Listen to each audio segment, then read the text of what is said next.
Hello friends, how are you? So we are going to continue with our discussion on cost accounting standards और इस lecture में हम लोग ये discussion को सर एंड करेंगे. कॉस्ट अकाउंटिंग स्टैंडर्ड्स हम लोग सारे के सारे अपने कंप्लीट करेंगे, राइट?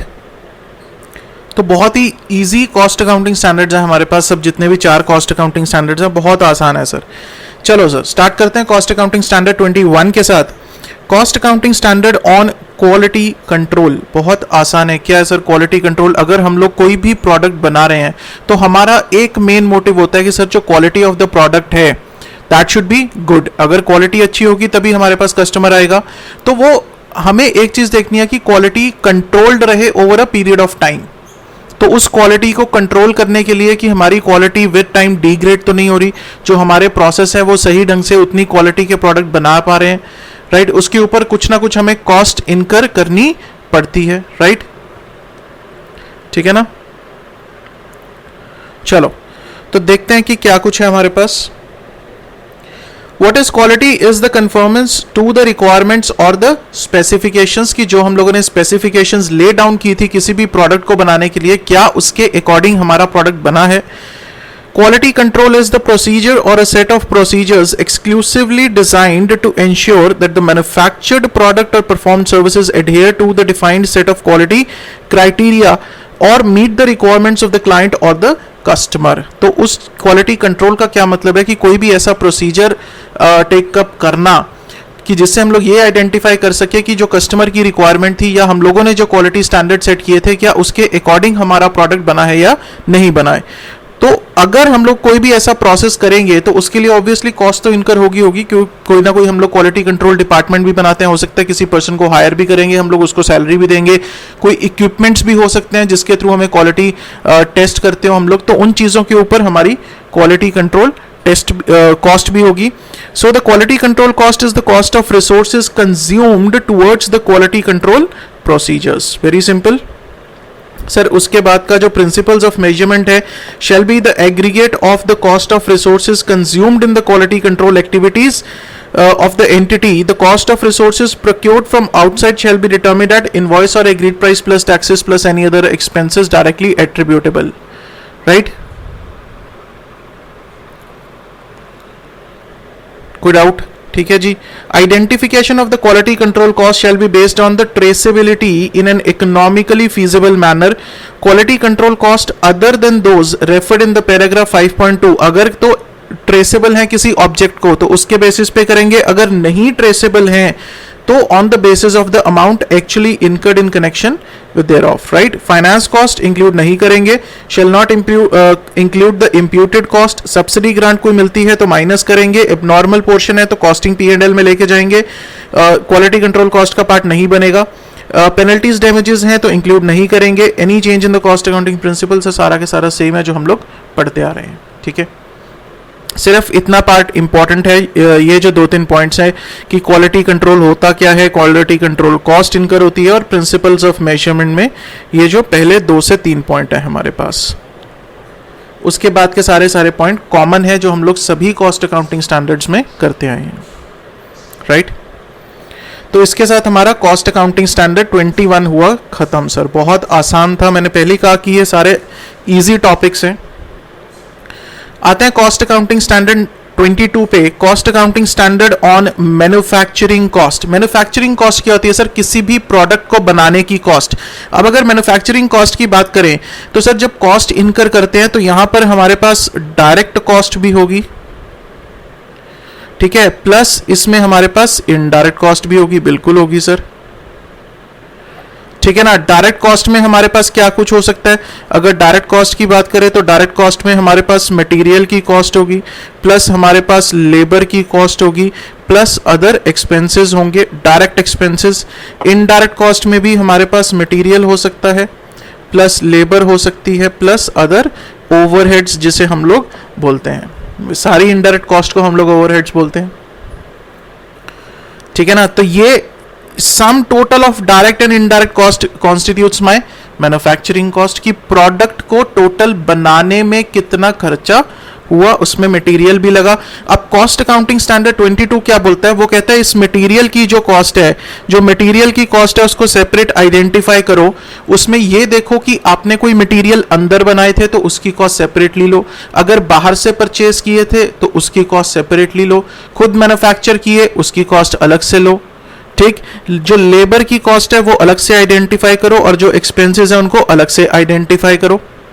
वो कहता है हर कॉस्ट को अलग अलग उसको दिखाना है आप लोगों को कॉस्ट स्टेटमेंट्स में, उसके बाद उसका जो टोटल है that will be called as manufacturing cost, ठीक। Manufacturing cost is of an excisable good is the aggregate of the cost of all resources used in the process of its manufacturing. All resources का मतलब है कि material, labor, overheads, जो भी खर्चा हुआ उसको बनाने में, टोटल सारा के सारा खर्चा मिलाकर हम लोग उसे बोलेंगे क्या, मैन्युफैक्चरिंग कॉस्ट, ठीक है। मैन्युफैक्चरिंग ओवरहेड्स, ओवरहेड्स क्या, ओ सर जहां पर टर्म आ गई ओवरहेड्स तो इसका मतलब है इनडायरेक्ट कॉस्ट, ठीक है ना, जितनी भी इनडायरेक्ट कॉस्ट है related to manufacturing of the product उसे हम लोग बोलते हैं manufacturing overheads, right. So material consume कौन कौन से हो सकते हैं, indigenous material, imported material, bought out item हो सकती है, आउट ऑफ इंडिया मंगवाया, सेल्फ मैन्युफैक्चर्ड हो सकती है, प्रोसेस मटेरियल या कोई अदर आइटम हो सकती है, जॉइंट बाय प्रोडक्ट भी हो सकता है, कुछ भी हो सकता है सर, ठीक है। नॉर्मल कैपेसिटी, पैकिंग मटेरियल, सब कुछ हम लोग पढ़ चुके हैं, जितने कॉस्ट अकाउंटिंग स्टैंडर्ड किए थे वो सभी कुछ है। प्रिंसिपल्स क्या कहते हैं, वो कहता है manufacturing cost of each excisable good shall be measured separately. वो कहता है हर प्रोडक्ट की कोई भी एक्साइज ड्यूटी खैर अब खत्म हो चुकी है, जीएसटी आ चुका है अब, राइट, पर कॉस्ट अकाउंटिंग स्टैंडर्ड्स में वो अभी अमेंड नहीं किया गया, उसमें एक्साइजेबल गुड्स ही लिखा जाता है। तो एक्साइज ड्यूटी जो कैलकुलेट होती थी वो मैन्युफैक्चरिंग पर होती थी कि जैसे ही गुड्स मैन्युफैक्चर हुए एक्साइज ड्यूटी एप्लीकेबल हो गई, राइट। तो इसलिए वहां पर वर्ड यूज किया जाता था एक्साइजेबल good. shall be measured separately. The manufacturing cost of each excisable good shall be the aggregate of direct and indirect cost relating to the manufacturing activity. यही चीज मैंने स्टार्टिंग में कही कि मैन्युफैक्चरिंग कॉस्ट में दोनों चीजें आएंगी, डायरेक्ट कॉस्ट भी आएगी और इनडायरेक्ट कॉस्ट भी आएगी, चाहे वो मटेरियल से रिलेटेड है, लेबर से रिलेटेड है या फिर ओवरहेड से रिलेटेड है। उसके बाद उसने कहा मटेरियल कॉस्ट में वो कहता है हर तरह का मटेरियल आएगा, चाहे इंपोर्ट कर रहे हो, चाहे खुद मैन्युफैक्चर कर रहे हो, चाहे लोकल किसी से ले रहे हो, तो हर तरह के मटेरियल की कॉस्ट उसमें इंक्लूड हो जाएगी जो मैन्युफैक्चरिंग से रिलेटेड है। उसके बाद उसने कहा कि अगर कोई नॉर्मल स्क्रैप या डिफेक्टिव्स है उसकी कॉस्ट भी हमारी मटेरियल कॉस्ट का पार्ट बनेगी, माइनस अगर उसको बेचकर हम कोई रिकवरी कर रहे हैं, अगर कोई स्क्रैप वैल्यू उसमें से मिलती है, कोई क्रेडिट है, कोई रिकवरीज हैं उस स्क्रैप में से, तो कॉस्ट उतने से कम हो जाएगी, राइट। रियलाइज्ड और realisable value of the scrap और waste shall be deducted from the cost. Simple logic है सर, ठीक है ना। अगर कुछ पैसा जा रहा है, अगर उसमें से कुछ पैसा अगर 100 रुपए गया, उसमें से अगर 10 रुपए वापस आ रहा है रियलाइजेबल वैल्यू, तो आपकी जो नेट कॉस्ट है दैट इज 90 रुपीज, क्योंकि 10 रुपए तो वापस पॉकेट में आ गए हमारे पास, ठीक।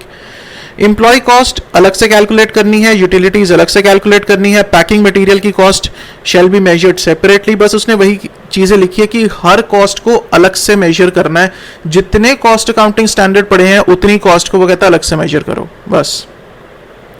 direct expense, repairs and maintenance, depreciation, research development for manufacturing of a joint and byproduct, royalty and technical know-how fee, quality control cost, सारी के सारी कॉस्ट को वो कहता है अलग अलग से मेजर करके हमें एक स्टेटमेंट में दिखाना है। सर कॉस्ट शीट बनाते हैं या नहीं बनाते हैं? कॉस्ट शीट में सब कुछ लेते हैं हम लोग, वही चीज मैन्युफैक्चरिंग कॉस्ट है बेसिकली, ठीक। अगर कोई एबनॉर्मल कॉस्ट है तो उसको कहां लेकर जाएंगे? Costing profit and loss account में। सर कोई डाउट ही नहीं है, इंटरेस्ट फाइनेंस कॉस्ट इसका पार्ट नहीं बनेगा, ठीक है। Are not the part of manufacturing of excisable goods. Shall include the cost of inputs received free of cost और एट कंसेशनल वैल्यू। अगर कोई इनपुट्स फ्री ऑफ कॉस्ट मिल रहे हैं तो उसकी भी जो भी मार्केट वैल्यू होगी वो भी हम लोग उसमें इंक्लूड करेंगे मैन्युफैक्चरिंग कॉस्ट में, राइट। चलो सर, उसके बाद सेम है, कोई सब्सिडी ग्रांट है तो माइनस करेंगे। Shall be determined based on the manufacturing cost of excisable good shall be based on the normal capacity और actual capacity utilisation whichever is higher and unabsorbed capacity. Fines penalties हैं तो नहीं लेंगे।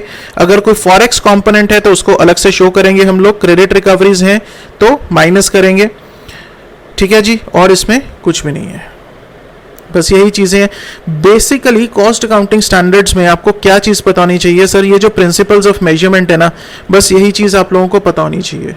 ठीक, इससे ज़्यादा आप लोगों को ना तो एग्ज़ाम में पूछा जाएगा सीएमए के, कुछ ज़्यादा और इससे ज़्यादा आप लोगों को करने की ज़रूरत नहीं है। आपको बेसिक टर्मिनोलॉजी समझ में आनी चाहिए, वो आप लोगों को काफ़ी हद तक तो जो हमने कॉस्टिंग के लेक्चर्स पढ़े हैं उसी में समझ आ गई। बाकी कुछ होगा यहाँ पे कवर कर लिया हम लोगों ने कि बेसिक टर्मिनोलॉजीज क्या है और द प्रिंसिपल्स ऑफ मेजरमेंट क्या है। वो चीज़ें सबसे ज़्यादा इंपॉर्टेंट है कि अगर किसी कॉस्ट को मेजर करना है तो किस तरह से हम लोगों ने उसे मेजर करना है, राइट। चलो जी आगे बढ़ते हैं हम लोग कॉस्ट अकाउंटिंग स्टैंडर्ड 23 के ऊपर। Cost accounting standard on overburden removal cost, ये थोड़ा सा हटके है cost accounting standard. Sir overburden removal cost क्या होती है? It is related to mining activity, it is related to mining activity. वो कहते हैं माइंस में हम लोगों ने क्या करना होता है सर, हम लोग जब माइंस की डिगिंग करते हैं तो हम लोगों को जो ओर्स मिलने हैं वो बिल्कुल नीचे मिलने हैं, उसके ऊपर का जो एक्स्ट्रा सामान है जो हमें हटाना पड़ता है उसको रिमूव करेंगे तभी तो हम लोग इन डेप्थ तक जाएंगे उसकी, ठीक है ना। तो जो ऊपर का एक्स्ट्रा लेयर है उसको ओवरबर्डन बोलते हैं, राइट, जिसकी कोई कमर्शियल वैल्यू नहीं है। क्या उसको हम ऐसे कह सकते हैं कि किसी चीज के ऊपर अगर मिट्टी डाली हुई है, अगर उस मिट्टी को साइड करेंगे हम लोग, ठीक है ना, तभी हम नीचे की चीज को, नीचे के सोने को बाहर निकाल सकते हैं। तो क्या उस मिट्टी का कोई वैल्यू है? नहीं सर, उसको तो साइड उठा के साइड रख दिया ना, लेकिन उसको साइड करने के लिए ही उसकी जो रिमूवल कॉस्ट है, किसी को बुलाओगे उसको साइड करवाओगे तभी तो है, उसको बोलते हैं overburden removal cost. So it is related to a mining activity. Mines overhead क्या है? Indirect cost involve in mining process for rendering services, extraction के लिए, right. Mining plan, it is the plan expected to provide information required to measure the stripping activity with reasonable consistency. So stripping activity क्या होती है वो हम लोग आगे अभी पढ़ेंगे।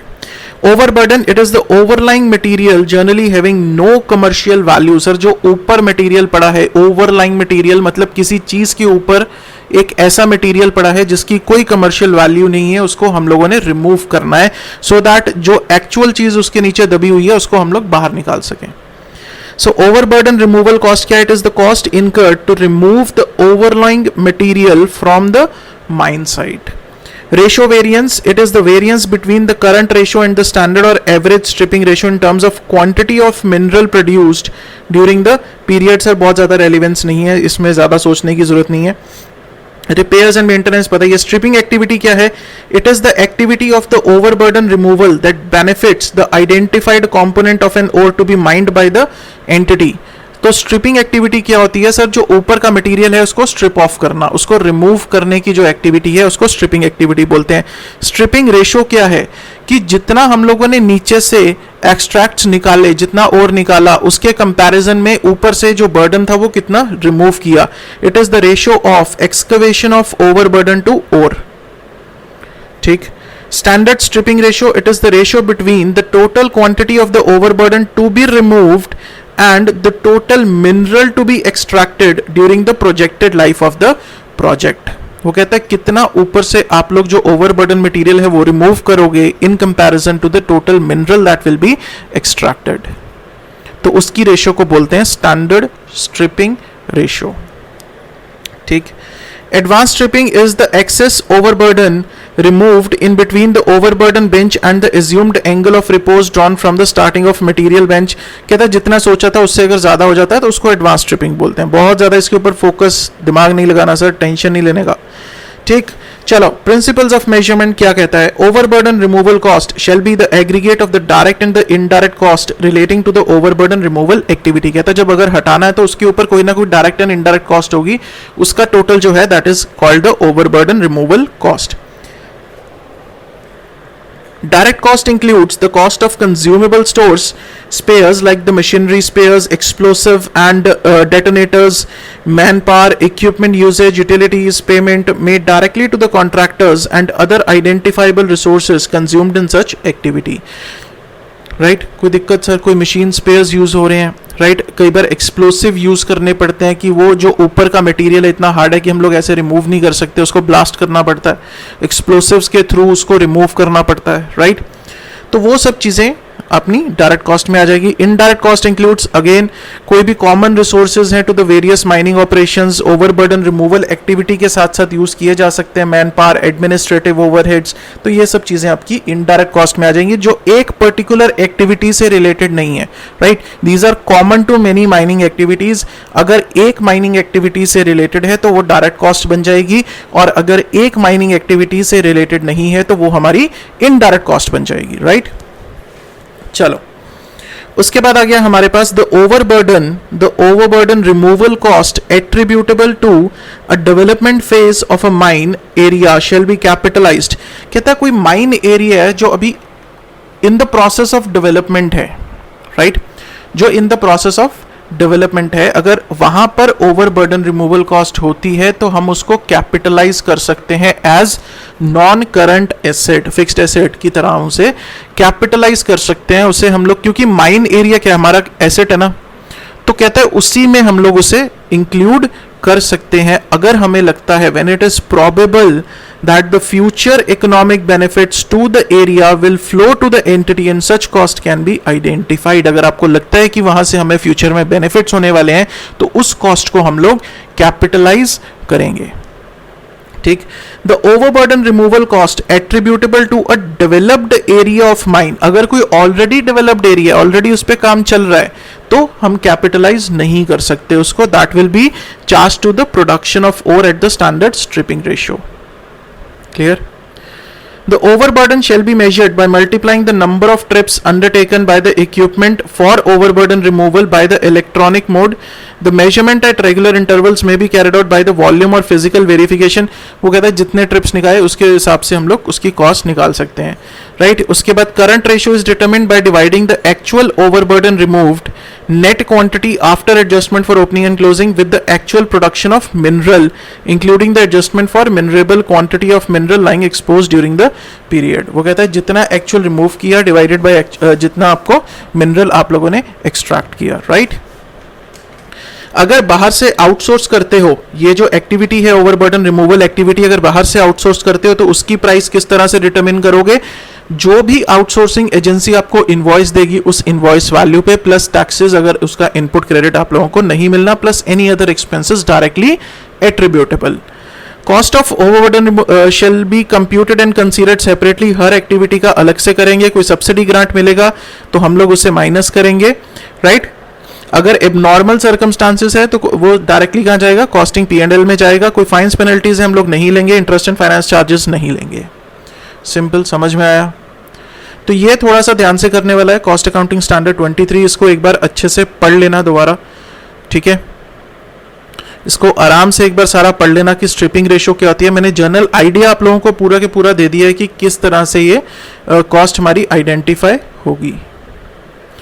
चलो सर आते हैं हम लोग लास्ट हमारा कॉस्ट अकाउंटिंग स्टैंडर्ड 24 पे, treatment of revenue in the cost statements. Revenue क्या है सर? रेवेन्यू है कि जो हम पैसा कमा रहे हैं, राइट। सर पैसा हम लोग दो सोर्सेज से कमा सकते हैं, एक तो हमारे जो नॉर्मल बिजनेस एक्टिविटीज है, हम सेल ऑफ गुड्स है या सर्विसेज हम लोग कोई दे रहे हैं वहां से पैसा कमा रहे हैं। एक है हमारी जो बिजनेस से रिलेटेड नहीं है, जैसे कोई मैंने लैंड बेच दी वहां से पैसा कमा रहा हूं, राइट। तो अब रेवेन्यू में हम लोग अगर रेवेन्यू इन कॉस्ट स्टेटमेंट्स में बात करेंगे तो हम कौन से पैसे की बात करेंगे सर? जो बिजनेस से कमा रहे हैं। सबसे पहली चीज तो यही इंपॉर्टेंट है कि जो पैसा हम लोग अपने नॉर्मल रूटीन बिजनेस एक्टिविटीज से कमा रहे हैं हम लोग उसकी बात करते हैं, ठीक है। तो ये सबसे पहले सबसे ज्यादा इंपॉर्टेंट चीज है कि हम लोग बात किसकी करते हैं सर? हम लोग उसकी बात करते हैं, राइट। चलो जी, तो इसमें हमारे पास अब क्या है, revenue. The term revenue will have the same meaning as assigned in the accounting standards notified by central government under the company's accounting standard rules 2006 or in the Indian accounting standards notified under the company's Indian accounting standard rules 2015 is applicable। कहता है जैसे accounts में revenue होता है वही चीज यहां पर भी है।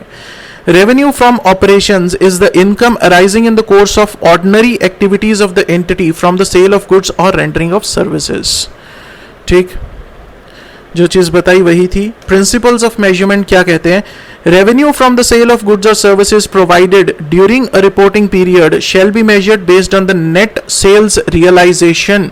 नेट कितना पैसा आपकी पॉकेट में आ रहा है उसके बेसिस पे आप लोगों ने अपना रेवेन्यू डिटरमिन करना है. नेट सेल्स रियलाइजेशन का मतलब है कि अगर 10 लाख के गुड्स बेचे उसके पीछे खर्चा कितना हुआ, नेट पॉकेट में आपके पास कितना पैसा आया. Revenue from the sale of joint product shall be measured separately for each main product or service sold. वो कहता है अगर कोई joint product है तो हर product की separate revenue generation हम लोग revenue identify करेंगे और उसको अलग से cost statements में present करेंगे. Revenue from the sale of goods or services shall be measured separately for each unit or location of an entity. For each type of goods sold or service provided, it shall be subclassified into revenue from exports, domestic sales, manufactured goods, operations, trading activities. वो कहता है पूरी bifurcation करके दिखाओ. अगर एक factory के 2 unit हैं सर, एक दिल्ली में यूनिट है और एक गुड़गांव में यूनिट है, तो कहता है उसको अलग अलग दिखाओगे कि दिल्ली यूनिट से कितना रेवेन्यू हुआ और गुड़गांव से कितना हुआ. उसके बाद उसको प्रोडक्ट वाइज बाइफर्केट करोगे कि दिल्ली यूनिट में एक पर्टिकुलर प्रोडक्ट ए से कितना हुआ, प्रोडक्ट बी से कितना हुआ, और उसके बाद भी बाइफर्केशन प्रोडक्ट ए में एक्सपोर्ट करने से कितना हुआ, लोकल सेल से कितना हुआ. तो ये पूरी के पूरी बाइफर्केशन हम लोग इसमें दिखाते हैं. Right. Revenue from the sale of goods and services shall be measured separately for the sale of each type of by product defective. कहता अगर कोई स्क्रैप है, कोई स्पॉइलेज है, कोई वेस्ट है, कोई बाय प्रोडक्ट है, कोई डिफेक्टिव्स है, अगर उनको बेचते हो तो उसका भी अलग से आप लोगों को शो करना पड़ेगा. और अगर कोई बाय प्रोडक्ट के ऊपर फर्दर प्रोसेसिंग कॉस्ट करते हो तो वो भी आप लोगों को रेवेन्यू में से कम करके दिखानी पड़ेगी. ठीक है. Net sales realization of defective second-hand grades waste product shall be adjusted against the cost of production of the related goods sold. वो कहता है जो goods ठीक बने, अगर उसमें से कोई defectives हुए उसको बेच के जो net realizable value हुई या उसकी जो cost थी उसको हम adjust करेंगे. ठीक है. Against the cost of production. मैं एक गुड बना रहा था, उसकी कॉस्ट लगी मेरे को 10,000, कुछ डिफेक्टिव हो गया, उसमें से डिफेक्टिव को 500 रुपए का बेच दिया. अगर 10,000 में से 500 रुपए वापस आ गया तो मेरी नेट कॉस्ट कितनी आई? 9500 की ना. तो वही चीज वो कह रहा है कि उसको एडजस्ट करना आप लोगों को. ठीक, यही चीज वो अगले पॉइंट में कह रहा है. सेम चीज अगर कोई यूटिलिटीज इंटरमीडिएट प्रोडक्ट को बेच देते हो. Other income shall not be considered in determining the profit and loss as per cost account. Revenue generated from the utilization of asset created under the CSR program shall not be considered. कहता corporate social responsibility के अंदर कोई asset बनाया आपने, उसमें से अगर कोई रेवेन्यू हो रहा है आप लोगों को तो वो इसके लिए नहीं लोगे, क्योंकि this is not related to the routine activities of the business. Product और the services related to subsidies grants, तो सर पता ही है हमें सब्सिडी ग्रांट कोई मिलता है वो भी माइनस ही करेंगे हम लोग. ठीक है, कोई दिक्कत? लो सर, इसके साथ हम लोगों के ये तो सर असाइनमेंट है, नॉर्मल चीज़ें हैं बिल्कुल जो हम लोगों ने पहले पढ़ी हैं. प्रेजेंटेशन है, डिस्क्लोजर्स हैं और इफेक्टिव डेट 1 अप्रैल 2017. राइट. तो गाइज इसके साथ हमारे कॉस्ट अकाउंटिंग स्टैंडर्ड्स जो हैं वो हुए खत्म. इसके साथ हमारा ऑलमोस्ट सीएमए का भी सारा पार्ट कवर हो चुका है. हम लोगों ने सीएमए के स्टूडेंट्स की काफ़ी रिक्वेस्ट आ रही थी कि सर सीएमए के लिए भी कुछ कर दो, कॉस्ट अकाउंटिंग स्टैंडर्ड्स डाल दो. तो कॉस्ट अकाउंटिंग स्टैंडर्ड्स भी हम लोगों के हुए कंप्लीट. राइट. तो इसके साथ अब मैं कहूँगा कि जो बुक्स हैं, बुक्स में जो सीएमए के स्टूडेंट्स, काफ़ी मेरे पास क्वेरीज आती हैं कि सर क्या बुक्स सीएमए के स्टूडेंट्स के लिए हैं? बिल्कुल है. उसमें एक्सक्लूसिव सीएमए के जो चैप्टर्स हैं जैसे कि कॉस्ट अकाउंटिंग स्टैंडर्ड्स हैं और ट्रांसफर प्राइसिंग वगैरह है वो नहीं मिलेंगे. जो कॉमन चैप्टर्स हैं आप लोगों के, वो सारे के सारे चैप्टर्स जितना हम लोगों ने यूट्यूब पे कवर कर रखा है, आपको सब कुछ हमारी बुक्स में मिलेगा along with the sufficient number of questions for practice. चाहे आप सीए के स्टूडेंट हो, चाहे आप सीएमए के स्टूडेंट हो, चाहे सीएस के हो, जो बुक्स हैं वो सभी के लिए वैलिड है और उसमें सफिशिएंट नंबर ऑफ क्वेश्चंस हम लोगों ने दे रखे हैं for the practice. Right. So that's all for this lecture friends. All the best. Thank you so much.